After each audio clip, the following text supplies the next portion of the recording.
नमस्कार बच्चों, आज हम पढ़ रहे हैं सामाजिक विज्ञान भूगोल खंड कक्षा 10। तो आज हम पढ़ेंगे शुष्क क्षेत्रों में वर्षा के जल को किस प्रकार से उपयोग में लाया जा सकता है। जहाँ अर्ध शुष्क क्षेत्र होता है, शुष्क क्षेत्र होता है, शुष्क मतलब सूखा क्षेत्र जहाँ कम वर्षा होता है, तो किस प्रकार से वर्षा के जल को उपयोग करके और हम साल भर उसका उपयोग करते हैं। तो आइए जानते हैं, इसको 120 शब्दों में लिखना है। राजस्थान के अर्ध शुष्क क्षेत्रों में वर्षा जल संग्रहण किस प्रकार किया जाता है, व्याख्या कीजिए।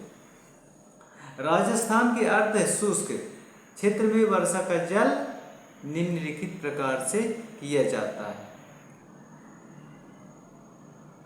राजस्थान के अर्ध शुष्क और शुष्क क्षेत्रों में विशेषकर बीकानेर, फलोदी और बाड़मेर में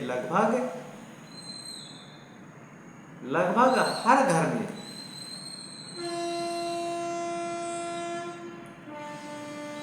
पीने का पानी उपयोग करने के लिए एक टंकी या टांका बनाया जाता है, जिसके पानी का वो साल भर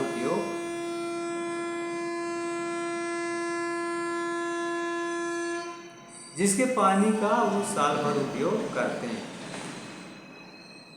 इसका आकार एक कमरे की तरह होता है,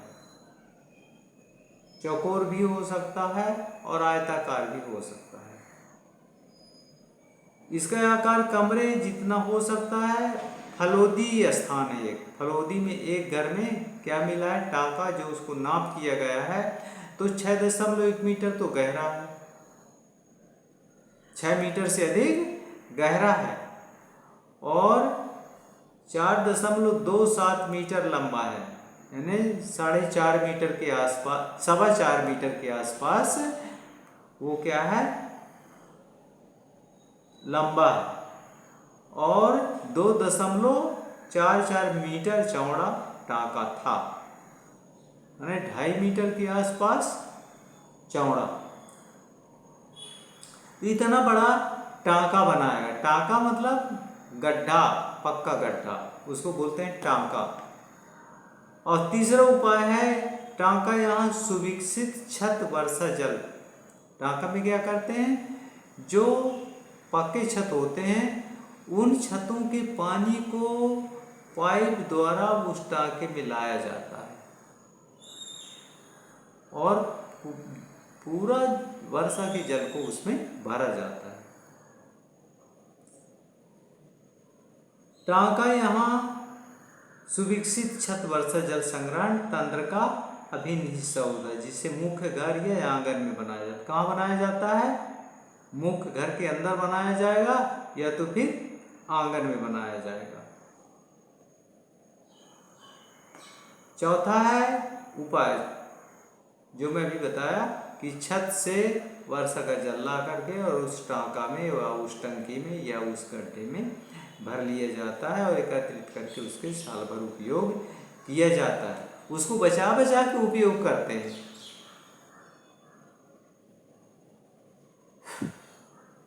यह नहीं कि इसका उपयोग मनमानी ढंग से करें, नहीं तो साल भर चलेगा नहीं। टांका में वर्षा जल अगली वर्षा ऋतु तक संग्रहित किया जा सकता है। टांका में कब तक के लिए संग्रहित करते हैं, अगले वर्ष जब बरसात के दिन में वर्षा आएगा, पानी गिरेगा, तब तक के लिए उसमें पानी रोक के रखा जाता है, क्योंकि यदि उसमें पानी रोक के नहीं रखेंगे तो पिएंगे क्या, इसलिए उसे बचा बचा के एक साल तक, यानी वर्षा आने तक उपयोग करते हैं। यह इसे जल की कमी वाली ग्रीष्म ऋतु तक पीने का जल उपलब्ध करवाने वाला स्रोत बनाता है। अब वर्षा जल अथवा पालर पानी, जैसा कि अब वर्षा के जल को क्या बोलते हैं, पालर पानी बोलते हैं, जो टांका में जाता है। तो पालर पानी, इसे उन क्षेत्रों में पुकारा जाता है प्राकृतिक जल का शुद्धतम रूप समझा जाता है। छठवां है, कुछ घरों में तो टांकों के साथ भूमिगत कमरे भी बनाए जाते हैं। कुछ घरों में क्या है, घर के अंदर टांका बना लेते हैं, टंकी बना लेते हैं, ताकि उसमें पानी भरा रहेगा और गर्मी के दिन में आराम रहेगा। आज पश्चिमी राजस्थान में छत वर्षा जल संग्रहण की रीति इंदिरा गांधी नहर से उपलब्ध 12 मासी पेयजल उपलब्ध है, परंतु फिर भी वहाँ के लोगों को, कुछ लोगों को वह नहर का पानी, नल का पानी पसंद नहीं आता, उन्हें स्वाद नहीं मिलता, इसलिए वो लोग अभी भी टांका के यानी पार्लर के पानी का या वर्षा के जल का उपयोग करते हैं। फिर आता है परंपरागत वर्षा जल संग्रहण की पद्धतियों को आधुनिक काल में अपनाकर जल संरक्षण एवं भंडारण किस प्रकार किया जाता है। परंपरागत वर्षा जल संग्रहण की पद्धतियों को आधुनिक काल, आज के ज़माने में उस वर्षा जल को किस पद्धति से अपनाकर जल संरक्षण एवं भंडारण किया जा रहा है। परंपरागत वर्षा जल संग्रहण की पद्धतियों को आधुनिक काल में अपनाकर जल संरक्षण एवं भंडारण इस प्रकार किया जा रहा है। पहला है, प्राचीन भारत में उत्कृष्ट जलीय निर्माणों के साथ साथ जल संग्रहण ढांचे भी बनाए जाते हैं। प्राचीन जमाने में क्या करते थे, कुआं बनाते थे, बावड़ी बनाते थे और बड़े बड़े तालाब बनाते थे। क्यों बनाते थे, कि वर्षा का जल संग्रहित किया जा सके। दूसरा उपाय है, लोगों को वर्षा पद्धति मृदा के गुणों के बारे में गहरा ज्ञान था। लोगों को वर्षा के जल और मृदा जिसमें खेती किसानी की जा सकती है, उनको बहुत अच्छे से ज्ञान था, गहरा ज्ञान था। उन्हें स्थानीय परिस्थितियों और उनकी जल आवश्यकता अनुसार वर्षा जल, भौम जल, नदी जल और बाढ़ जल संग्रहण के अनेक तरीके विकसित कर दिए थे।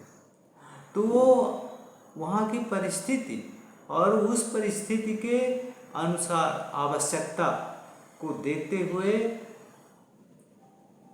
वर्षा का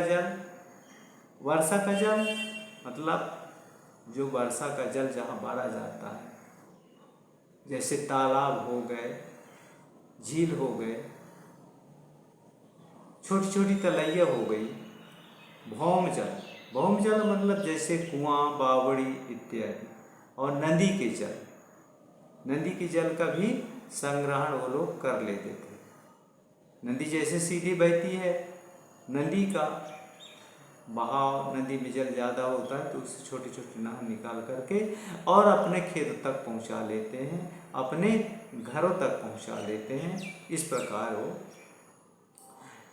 बाढ़ के जल को संग्रहण करके अनेक तरीके विकसित करती है। ये तीसरा है, पहाड़ी और पर्वतीय क्षेत्रों में लोगों ने गुल अथवा कुल पश्चिमी हिमालय में जैसी वाहिकाएं, नदी का धारा रास्ता बदलकर और खेतों की सिंचाई करते हैं। क्या करते हैं, पहाड़ी पर्वतीय क्षेत्रों में क्या करते हैं, जो ऊंचाई से पानी बहता है उसको वो दिशा बदल करके और अपने खेतों तक ले जाते हैं और फिर सिंचाई करते हैं। पश्चिमी भारत विशेषकर राजस्थान में पीने के जल एकत्रित करने के लिए छत वर्षा जल संग्रहण की विधि आम है, जो पहले बता चुके हैं कि छत के जल को टांका या टंकी में एकत्रित कर लेते हैं।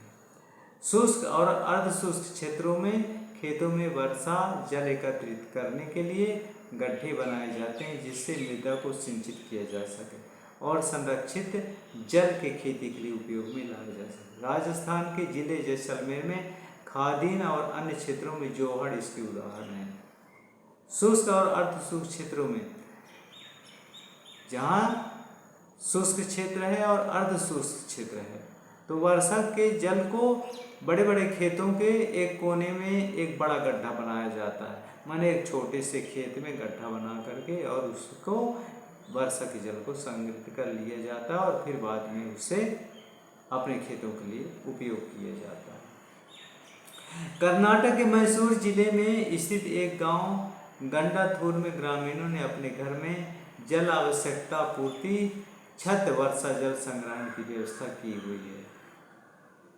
कहाँ? कर्नाटक के मैसूर जिले में स्थित एक गांव में गंडाथूर, क्या नाम है गांव का नाम? गंडाथूर में ग्रामीणों ने अपने घर में जल आवश्यकता पूर्ति छत वर्षा जल संग्रहण की व्यवस्था की हुई है। क्या की है?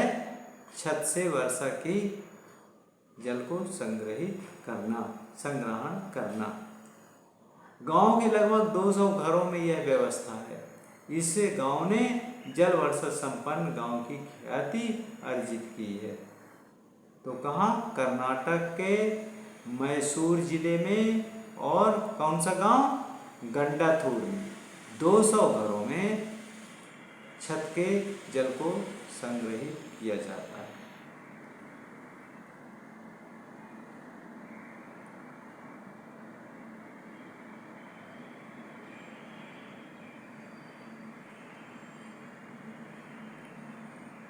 वीडियो देखने के लिए बहुत बहुत धन्यवाद। Thank you. वीडियो यदि पसंद आए तो लाइक कमेंट अवश्य करिए। नमस्कार।